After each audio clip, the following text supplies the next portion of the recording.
السلام علیکم ورحمۃ اللہ وبرکاتہ۔ حضرت عمر کے بارے میں کہا جاتا ہے کہ آپ سے شیطان بھاگ جاتا تھا اور حضرت عمر جہاں سے گزریں گے شیطان وہاں سے نہیں گزرے گا۔ حضرت عمر کے فضائل کے اندر ہمارے اہل سنت کے اندر یہ روایت بیان کی جاتی ہے۔ یہ روایت صحیح مسلم، بخاری، ترمذی کے اندر مروی ہے۔ حضرت عائشہ رضی اللہ عنہا، حضرت بریدہ رضی اللہ عنہ اور اسی طرح سعد بن ابی وقاص رضی اللہ تعالیٰ عنہ سے مروی ہے۔ صحیح بخاری کی حدیث نمبر 3294 ہے اور صحیح مسلم کی حدیث کا نمبر 2396 ہے۔ سعد بن ابی وقاص سے مروی ہے۔ میں پہلے متن آپ کے سامنے رکھوں گا، پھر ہم اس کے اوپر گفتگو کریں گے کہ ایسی کیا وجوہات ہے، اس پر ہم غور و فکر کریں گے کہ آیا حدیث کا یہ معنی کہ جو حضرت عمر کی فضیلت کے اندر بیان کیا جا رہا ہے، کہیں اس سے ہم رسول اللہ صلی اللہ علیہ وآلہ وسلم کی توہین اور آپ کا مرتبہ کم تو نہیں کر رہے ہیں؟ تو ہمیں اہل سنت کا ہمارے ہاں نظریہ ہے، ہمارے اہل سنت کا منہج ہے۔ ہمارے اساتذہ نے بتایا کہ جو روایت بھی رسول اللہ صلی اللہ علیہ وآلہ وسلم کی شان اور مرتبے کو کم کرتی گھٹاتی ہو، وہ روایت ہمارے نزدیک موضوع ہوگی۔ یہ ہم اہل سنت کا منہج ہے کہ نبی صلی اللہ علیہ وآلہ وسلم کی ذات قدسیہ وہ ہر بات سے اوپر ہے، یعنی آپ صلی اللہ علیہ وآلہ وسلم کی ذات کے جو فضائل ہیں اس کے مخالف اگر ہمیں کوئی روایت صحیح کتابوں کے اندر ہی کیوں نہ مل جائے، ہم اسے تسلیم نہیں کریں گے۔ تو اب ان روایتوں کو میں پڑھتا ہوں اور پھر ہم اس کے اوپر غور کرتے ہیں۔ امام بخاری نے اس حدیث کو روایت کیا، امام مسلم نے سعد بن ابی وقاص رضی اللہ تعالیٰ عنہ سے فرماتے ہیں کہ استأذن عمر علی رسول اللہ صلی اللہ علیہ وآلہ وسلم وعندہ نساء من قریش، کہ حضرت عمر رضی اللہ تعالیٰ عنہ پوری آپ دیکھ لیجئے گا، میں ترجمہ یہاں پہ کرتا ہوں۔ ایک دفعہ حضرت عمر رضی اللہ عنہ نے رسول اللہ صلی اللہ علیہ وآلہ وسلم کی خدمت میں حاضر ہونے کی اجازت چاہی۔ اس وقت چند قریشی عورتیں آپ کے پاس بیٹھی آپ سے گفتگو کر رہی تھی اور آپ سے خرچ میں بڑھانے کا سوال کر رہی تھی۔ آپ کی ازواج مطہرات تھی، خوب آواز بلند کر کے، یعنی اونچی اونچی آواز سے۔ لیکن جو ہی عمر نے اجازت چاہی رضی اللہ عنہ، وہ خواتین جلدی سے پردے کے پیچھے چلی گئی۔ پھر رسول اللہ صلی اللہ علیہ وآلہ وسلم نے انہیں اجازت دی۔ آپ صلی اللہ علیہ وآلہ وسلم مسکرا رہے تھے۔ عمر رضی اللہ عنہ نے کہا، اللہ تعالی ہمیشہ آپ کو ہنساتا رکھے یا رسول اللہ۔ آپ نے فرمایا کہ مجھے ان عورتوں پر تعجب ہوا، یعنی رسول اللہ نے فرمایا صلی اللہ علیہ وآلہ وسلم، ان عورتوں پر تعجب ہوا، ابھی ابھی میرے پاس تھیں لیکن جب تمہاری آواز سنی تو پردے کے پیچھے جلدی سے بھاگ گئی۔ عمر رضی اللہ عنہ نے عرض کیا، لیکن یا رسول اللہ آپ زیادہ اس کے مستحق تھے کہ آپ سے یہ ڈرتی۔ پھر انہوں نے کہا، اپنی جانوں کے دشمنوں، مجھ سے تو تم ڈرتی ہو اور نبی کریم صلی اللہ علیہ وآلہ وسلم سے نہیں ڈرتی۔ تو انہوں نے کہا، ازواج مطہرات بولیں کہ واقعہ یہی ہے، ایسے ہی ہے، کیونکہ آپ رسول اللہ صلی اللہ علیہ وآلہ وسلم کے برخلاف مزاج میں بہت سخت ہیں۔ رسول اللہ صلی اللہ علیہ وآلہ وسلم نے فرمایا، اس ذات کی قسم جس کے ہاتھ میں میری جان ہے، اگر شیطان بھی کہیں راستے میں تم سے مل جائے تو جھٹ وہ رستہ چھوڑ کر دوسرا رستہ اختیار کر لیتا ہے۔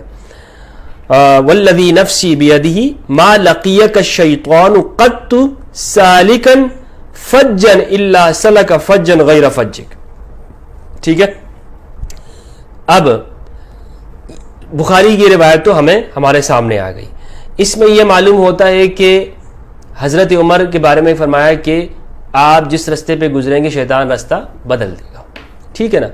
لیکن ایک اور روایت میں جو اس کی مزید وضاحت کرتی ہے اس کو ہم تھوڑا سا سمجھتے ہیں۔ ترمذی کی حدیث نمبر ہے 3691۔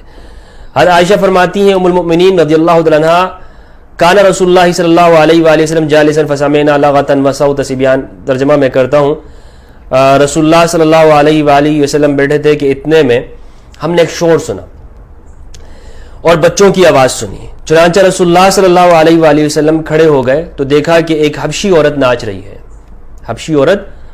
رہی ہے اور بچے اسے گھیرے ہوئے ہیں۔ رسول اللہ صلی اللہ علیہ وآلہ وسلم نے فرمایا، عائشہ آؤ تم بھی دیکھ لو، ناچ گانا ہو رہا ہے، آپ فرما رہے ہیں کہ آؤ تم بھی دیکھ لو، نوٹ کیجئے گا۔ تو میں آئی اور رسول اللہ صلی اللہ علیہ وآلہ وسلم کے کندھے پر اپنی ٹھوڑی رکھ کر یوں۔ آپ کے سر اور کندھے کے بیچ سے اسے دیکھنے لگی. پھر آپ نے فرمایا کیا تو ابھی آسودہ نہیں, یعنی دل بھر گیا, دل نہیں بھرا, کیا تو ابھی آسودہ نہیں ہوئی؟ تو میں نے کہا کہ ابھی نہیں, تاکہ میں دیکھوں کہ آپ کے دل میں میرا کتنا مقام ہے, یعنی آپ مجھے مزید کتنا وقت دیتے ہیں. اتنے میں عمر رضی اللہ عنہ آ گئے تو سب لوگ اس عورت کے پاس سے بھاگ کھڑے ہوئے. یہ دیکھ کر رسول اللہ صلی اللہ علیہ وآلہ وسلم نے فرمایا میں جنوں اور انسانوں کے شیطانوں کو دیکھ رہا ہوں کہ وہ عمر کو دیکھ کر بھاگ گئے, پھر میں بھی لوٹ آئی. پوری حدیث میں نے آپ کے سامنے پڑھ دی, شاید آپ کے سامنے یہ پوری حدیث آج تک کسی نے نہ رکھی ہو. اس حدیث میں غور کیجئے گا. ناچ گانا ہو رہا تھا, آپ صلی اللہ علیہ وآلہ وسلم خود بھی دیکھنے گئے. حضرت عائشہ سے کہا کہ تم بھی آؤ, اور پھر وہاں دیر تک ٹھہرے رہے, اور آپ کو دیکھ کر وہ ناچ گانا, وہ شیطانی کام, معاذ اللہ اللہ اللہ سب کچھ ہوتا رہا. کوئی آپ شیطان کوئی وہاں سے نہیں بھاگا, لیکن جیسے ہی حضرت عمر آئے وہ سب لوگ وہاں سے چلے گئے. اس میں حضرت عمر کی فضیلت ہے. ٹھیک ہے, غور کیجئے. امام ترمذی کہتے ہیں حدیث کا نمبر ہے 3690. پچھلی جو حدیث تھی اس کا نمبر تھا 3691, یہ ہے 90, 3690. حضرت بریدہ سے فرماتے ہیں کہ رسول اللہ صلی اللہ علیہ وآلہ وسلم کسی غزوے میں نکلے, پھر جب واپس آئے تو ایک سیاہ رنگ کی حبشی لونڈی نے آ کر کہا اللہ کے رسول میں نے نظر مانی تھی کہ اگر اللہ نے آپ کو بخیر و عافیت لوٹایا تو میں آپ کے سامنے دف بجاؤں گی اور گانا گاؤں گی. دف بجاؤں گی اور گانا گاؤں گی. عربی عبارت پڑھ لیتا ہوں ورنہ لوگ اردو میں اب کہیں گے کہ اس میں اس کا مطلب یہ نہیں ہے, یہ ہے یا رسول اللہ انی کنت نظرت ان ردک اللہ سالما, اگر اللہ نے آپ کو سالم لوٹایا, ان اضرب بین یدیک بالدف واتغنى, میں آپ کے سامنے بجاؤں گی دف واتغنى اور گانا گاؤں گی. غنا موسیقی کو کہتے ہیں عربی زبان کے اندر. غنا کس کو کہتے ہیں؟ موسیقی کو کہتے ہیں. فقال لها رسول اللہ صلی اللہ علیہ وآلہ وسلم ان کنت نظرتی فاضربی والا فلا, اگر تمہاری منت تھی تو پورا کر لو, وگرنہ تو چھوڑ دو. تو چونکہ اس نے منت مانی ہوئی تھی. فجعلت تضرب, وہ شروع ہو گئی دف بجانا اور گانا. فدخل ابو بکر وہی تضرب, ابو بکر تشریف لائے, وہ بجا رہی تھی. ثم دخل علی وہی تضرب, پھر جناب علی آئے, وہ بجاتی رہی. ثم دخل عثمان وہی تضرب, حضرت عثمان تشریف لائے, وہ پھر بھی وہ دف بجاتی رہی. ثم دخل عمر فالقت الدف تحت استها, تو اس نے دف کو اپنے نیچے رکھ دیا. ثم قعدت علیہ, اور اس کے اوپر بیٹھ گئی, رکھ کے اوپر بیٹھ گئی.